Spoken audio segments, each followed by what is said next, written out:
resilient in a very fraught global environment. 138 at the back side.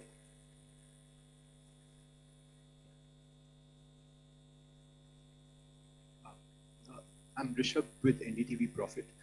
Just wanted to ask on the buyback tax, the rationale behind it, because was it essential to do it now? Because in 2025, there were a lot of companies that came out with significant share buybacks.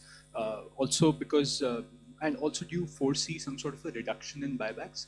And secondly, on pollution-related schemes, the outlay has been very stagnant, but pollution as a problem remains.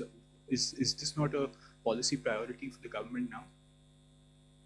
On the buyback, I'll have Revenue Secretary brief us. First of all, on the buyback, I'd like to clarify. I hope that the point was clear enough in the speech also, that it is in fact a relief. It's not a tax, additional tax, it is a relief. Buyback tax system was changed to make it as a dividend income, which is income at the applicable income tax rate at the hand of the shareholder. It has been corrected now, and we have put the tax to be in the hands of shareholder as a capital gains tax, which long term, for example, will be only 12.5%. So there is a correction and a relief which has been given to the shareholders. All that has been done is, the whole objective of doing that change at that time was misuse of a tax arbitrage by promoters. So the change made for promoter is that additional buyback tax on them, which again keeps things status quo for them. So even today, the marginal rate at which they would have been paying the tax as a dividend, which is at their respective income tax rates, we have kept it at 30 and 22. If it is a corporate, 22. If it is an individual, 30. So as far as promoters is concerned, it is status quo. As far as the other shareholders is concerned, it is actually a very big relief. So that is probably what may make the point a little clearer, the announcement itself clearer. 76 at the front side.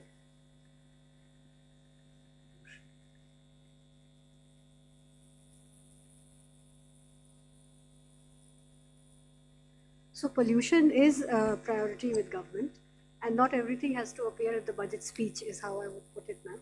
So we are working with many state governments on projects related to air pollution, even water pollution. There is a significant budgetary outlay on sewage control as well as drainage.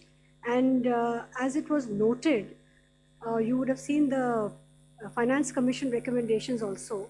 A large portion of the Finance Commission grants to the local bodies, urban and rural, is tied to water and sanitation, particularly I would say sanitation.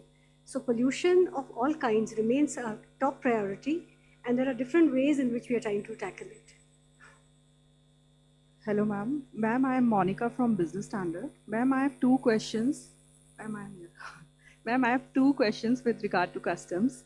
Ma'am, in your budget speech, you said that honest taxpayers will be able to close their case and they can pay the additional amount in view of penalty. So I want to know whether this is a customs amnesty scheme, and if you can just provide the contours of this scheme.